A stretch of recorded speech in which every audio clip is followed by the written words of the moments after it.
G'day everyone, welcome to another edition of Craps Down Under. Today we're going to continue building our 6k bankroll.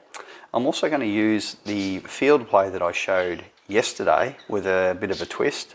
I'm actually going to use a lay bet on probably the 9 because the idea behind it, and I'll show you exactly how it's going to work.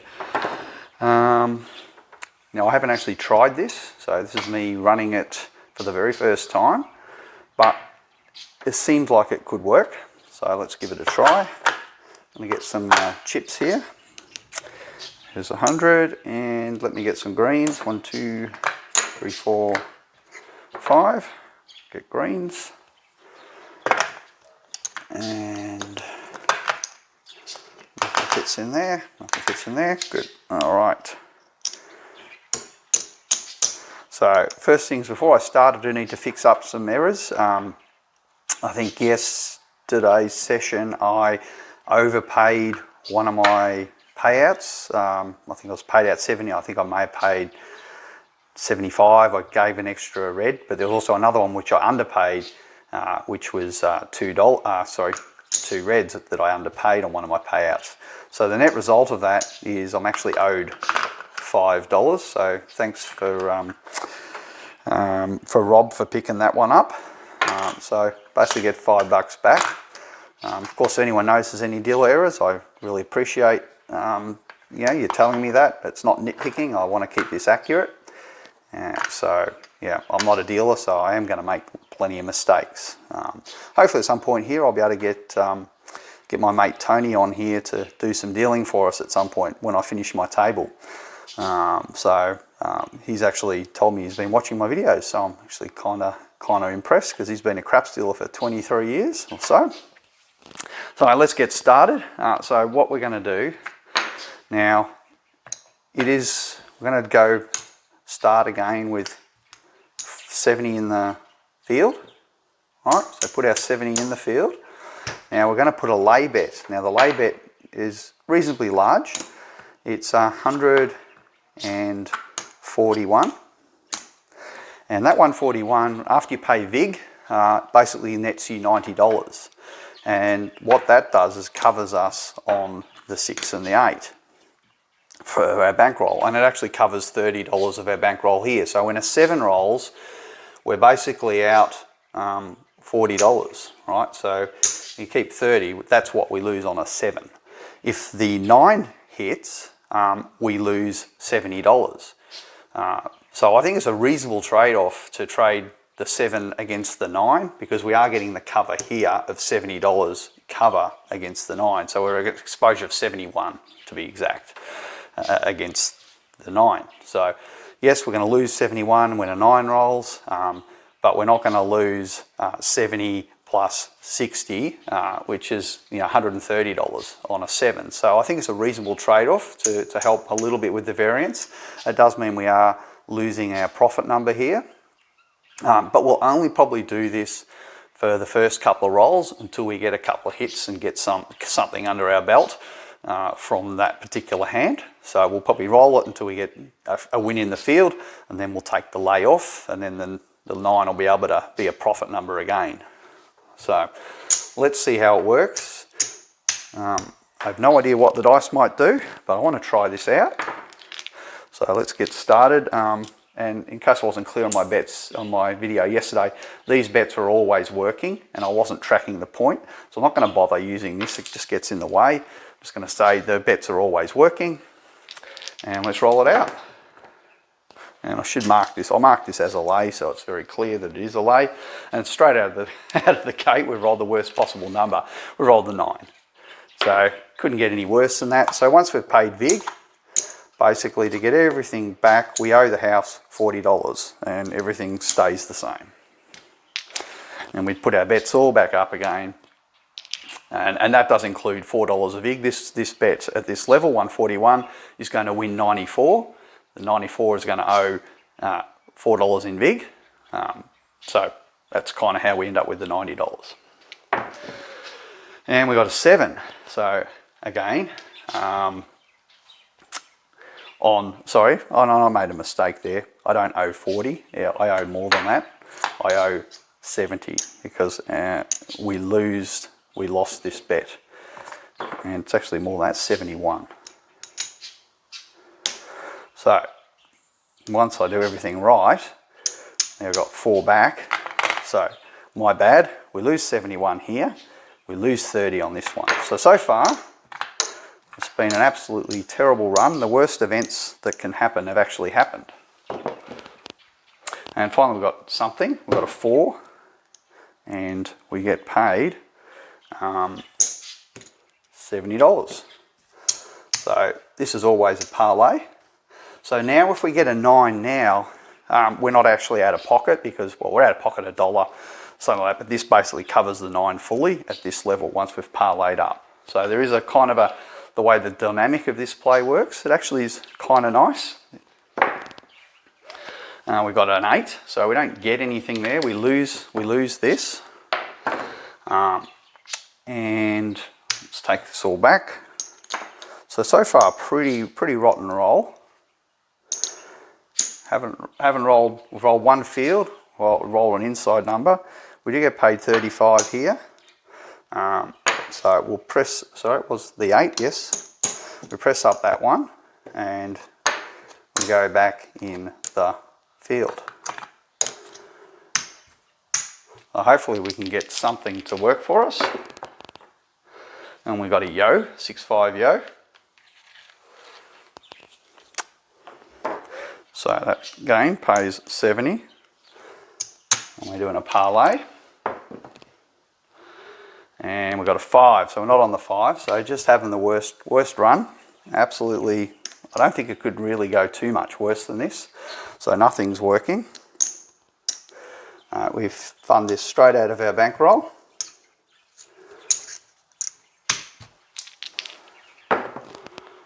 Now we've got aces. So finally we had something that isn't a loser. I will pay it out the slow way because I want to replenish my rack. Alright, so we get a win there. I will pick this one up and I will rack all this as a win. Now maybe I'll let it ride. I'll let half of it ride. Let's say 35 there.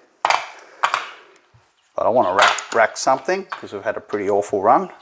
But we are still there. We've got a little bit pressed up there.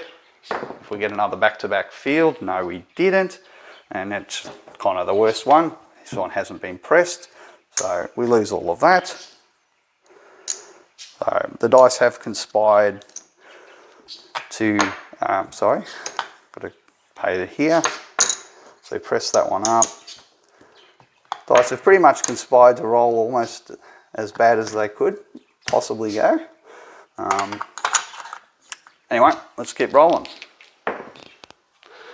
And 5. So not only have we've actually hit every single one of these numbers in the perfectly bad order, where we're not actually even getting a repeater on them. So again, we lose all of this. So this does show the volatility of this particular play. 4 and 2 greens. All right. And a 10. Finally, we got a field number. Now, because these are all pressed up, we don't actually lose our base bet anymore. And we got a 6, so we lose this one, but this one gets replaced. At 9, we lose our lay, so we're literally getting smashed to pieces. In fact, what I'll do, I'll leave that up there, and I'll just pay. The. It's 141. I will just pay the $71 that I owe. There's 75, so I'll get back 4 whites because I win there, but I'll lose there. So I am supposed to pull this down once we get a win, but we've actually been pretty much gone through about $600 is what we've actually lost on this one shooter. Again, it's just not going for us. We're getting a 5. Don't get anything. We basically replace our bet. There's a yo. So, yeah, if you're not getting field numbers, you're not going to win on this strategy. Pretty simple. And, well, double. So this is the pay dirt. This is where we go, thank you very much. So let's stack this up, make it a bit easier. And to do the payout, that's 1 there.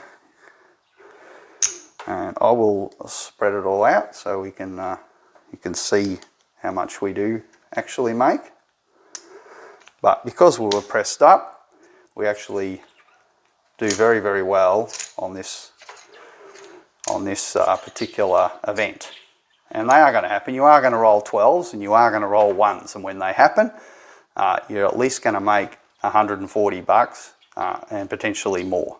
So in this case, because it was pressed, we actually won a reasonable amount back, but in order to get there, we've had quite a nasty run of losses. But it does put something back in our tank. 1, 2, 3, 4. I'll leave the base bet there. This can all come back.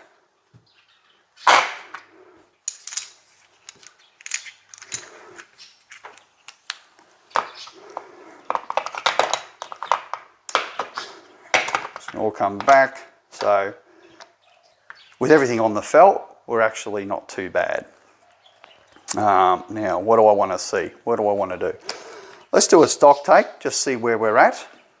Because I think it's always interesting to see you've seen a pretty awful run, followed by one thing go our way. Just one event.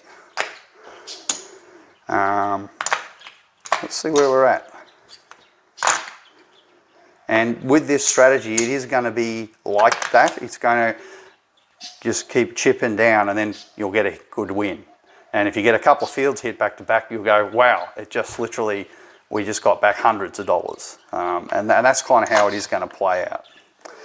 So after all of that, just making sure what we've got here, or we've got 600 here in blacks. We've got 600 here in our greens and our reds, plus we've got all of this here.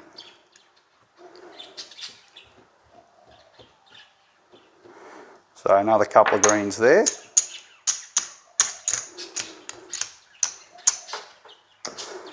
So, put that there.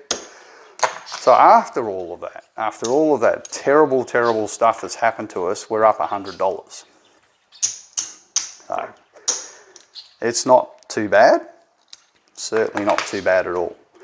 Now, let's keep going. Now, I do realise we have money at risk on the felt. We absolutely do.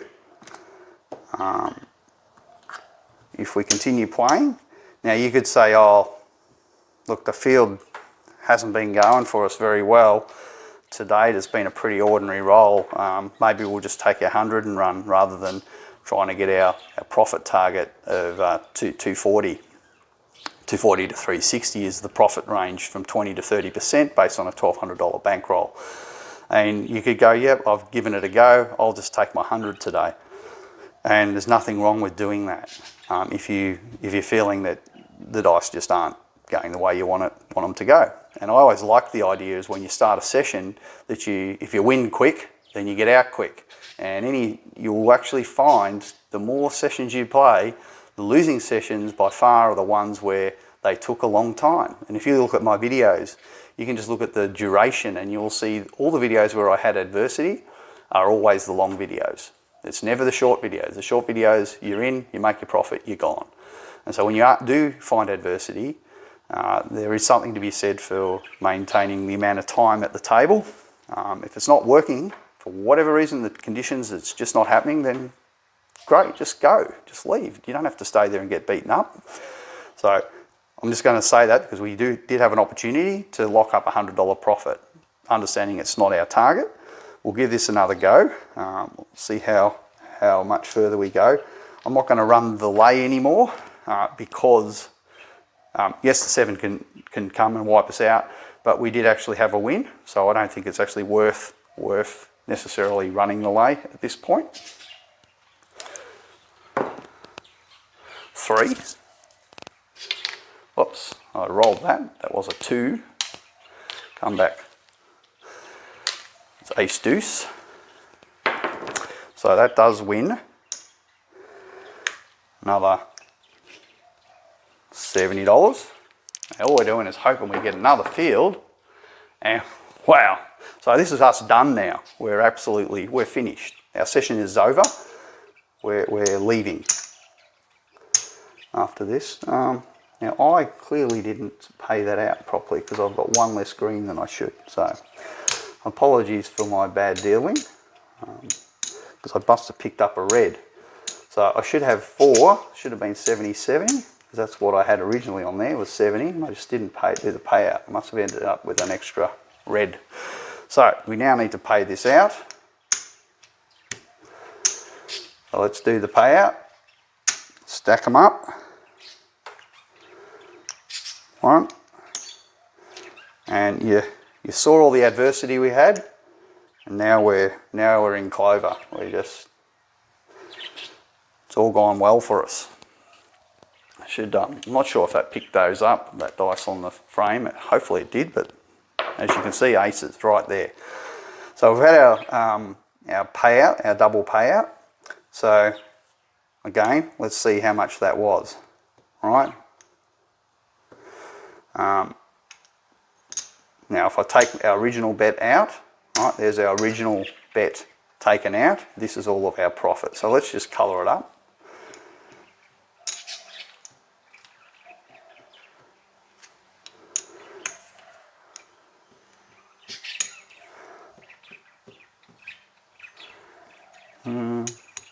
Five. All right. So I got 1, 2, 3, 4, another $100 in greens. All right, and I can get rid of all these reds.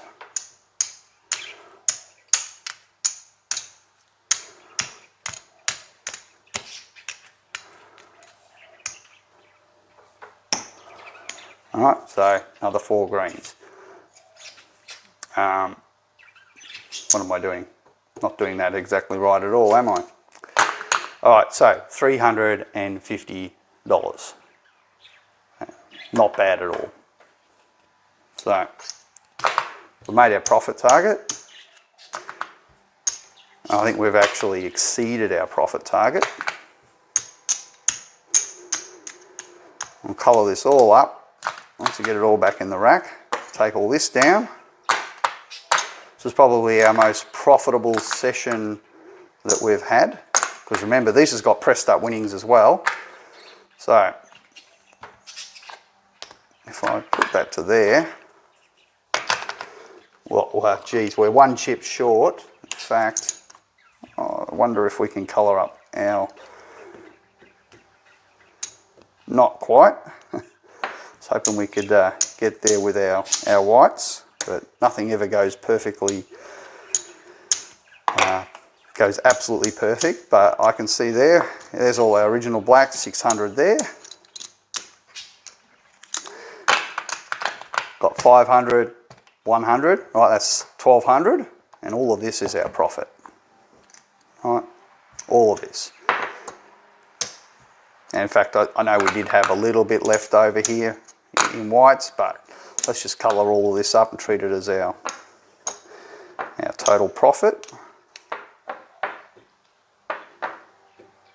We know it's going to be just shy of the $500. So 1, 2, 3, 4 blacks. Well and truly smashed our profit target. Oops, I've got an extra one there.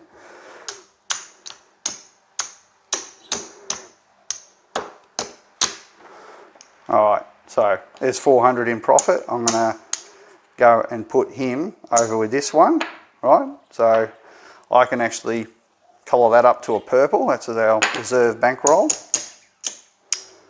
Got a purple and two blacks.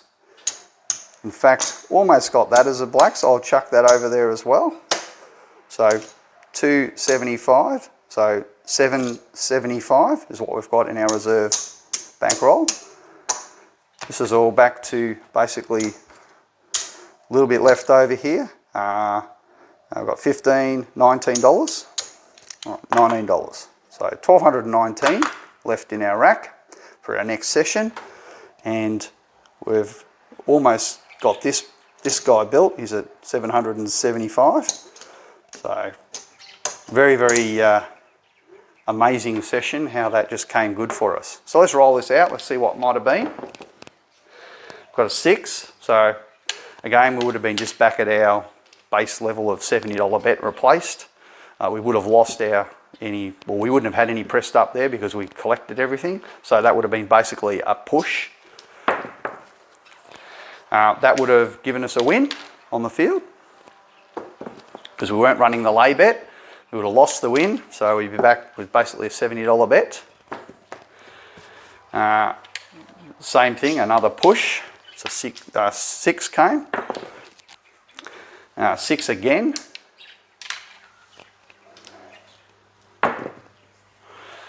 5.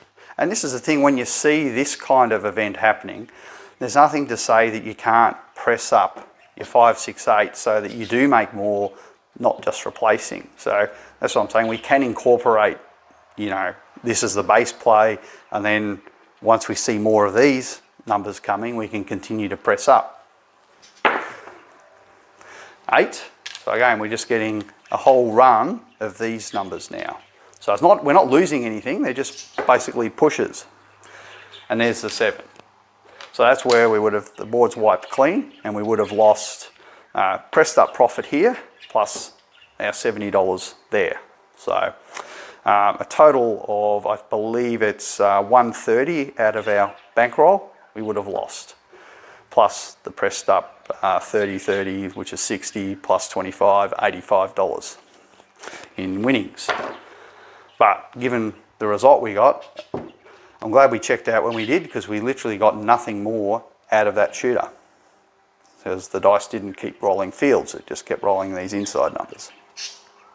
And I think there's probably some rules we can add there where potentially don't always run the field. When we start seeing these numbers hitting, maybe just not put the field up at all and just play with these numbers here, so we're not having to replenish. So we can tune and adjust and just go with how the table's flowing. You're going to be right sometimes, you're going to be wrong sometimes. You know, you'll go, oh, 2 6s and then an aces roll, and then you'll get, you know, 3 8s and then 12, and you go, oh, why wasn't I in the field? So yeah, this is going to happen, but you know, you do want to potentially try and switch to, if these are hitting, then that's great. And the beautiful thing is, if you do press these up more than the field, then that's fine. You can still play the field at 70, and these can still be producing a black chip every time. So yes, you're making only $35, but that's okay. That's fine. It's still a $35 hit, or it's a $70 hit here. That's all good, you know. Especially on those longer rolls. I think the lay bet, we didn't really see it save us anything. It literally just got hit at the very start, and I did mess up the payout there. I was thinking it was the 7. It's the 7 we lose 40 on, and it's the 9 where we lose 70. So the worst possible thing happened is, yeah, we did roll a 9. We got hit on that. I think we did roll a 7, I believe, so then we had to pay $40. But $40 is a lot better than $130. So I think it does minimise a little bit of the variance based on 7s. If you get a repeat of 7s, I'd rather be only shelling out $40 every time a 7 rolls.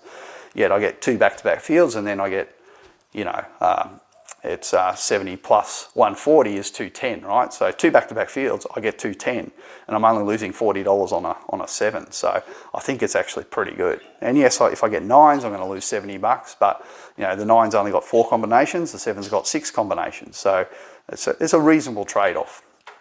It does mean though that if we do get a 9 followed by ace deuce, then sure, we're not going to get the back-to-back field win because we're basically losing some money here on the lay bet.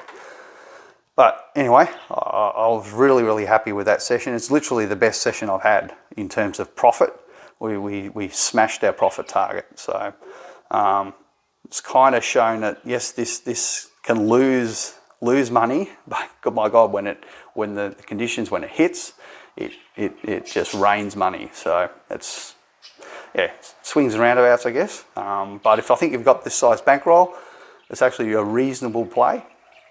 I think it's quite okay.